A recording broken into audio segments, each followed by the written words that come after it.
All right, here I'm going to solve this system of inequalities using the elimination method. This is a good method to use when you notice that one of the variables has a coefficient that is the same. So on this one, I see there's a 4x and a negative 4x. So what that means is if I add those two together, then the x will go away because 4x minus 4x is 0. So let's just add both of these equations completely together. So if we add 4x minus 4x, we get 0. And then if we add 9y plus 7y, we get 16y. And then if we add 5 plus 11, we get 16.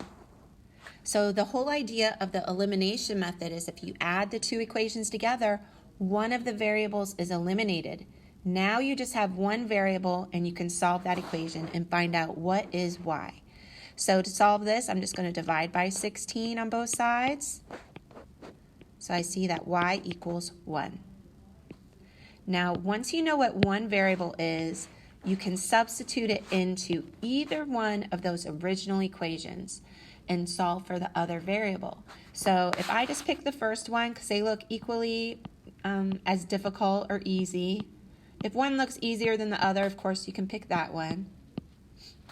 But here, I'm going to substitute in 1 for y. So I have 4x plus 9, but instead of times y, I'm going to say times 1 because y is 1.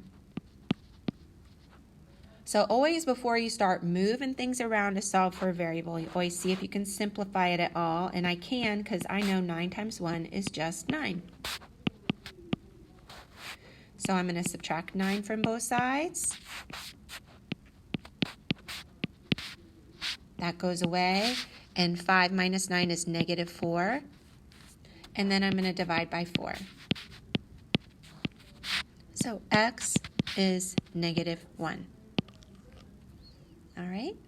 If you want another example, I'll do one more. Oops. So here, again, if you look at it, you see, oh, the y's. I can get rid of the y's because negative 3y plus 3y would cancel out. So I'm going to just add these two equations together. So 10x minus 2x is 8x. 3y plus 3, or negative 3y plus 3y is 0. And then 18 plus 6 is 24. So now that the y has been eliminated, you can solve for x. So I'm going to divide by 8, and you get x equals 3. So now that we know what one variable is, we can substitute it into either one of the equations. I'm going to pick the second one because the numbers are smaller, so it looks a little easier to me. So negative 2x plus 3y equals 6, but you could use either one. So if x is 3, I'm going to put 3 in for x. So instead of negative 2 times x, it's negative 2 times 3 plus 3y equals 6.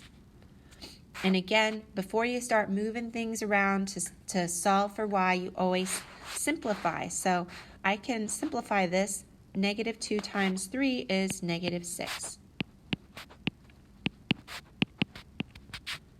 So now I can solve for y. I'm going to always wait and undo the multiplying until last. So I'm going to move this minus 6 by adding 6, because if I add 6, that goes away. And then I'll undo the multiplying by 3 by dividing by 3. So there you go. And if you want, you can always substitute in this x is 3, y is 4 into either one of those equations, and you'll see that it is a true statement, meaning if you substitute it into this one, you'll see that the answer is 18. If you substitute them into this one, you'll see that the answer is 6. That's always a way you can check your work.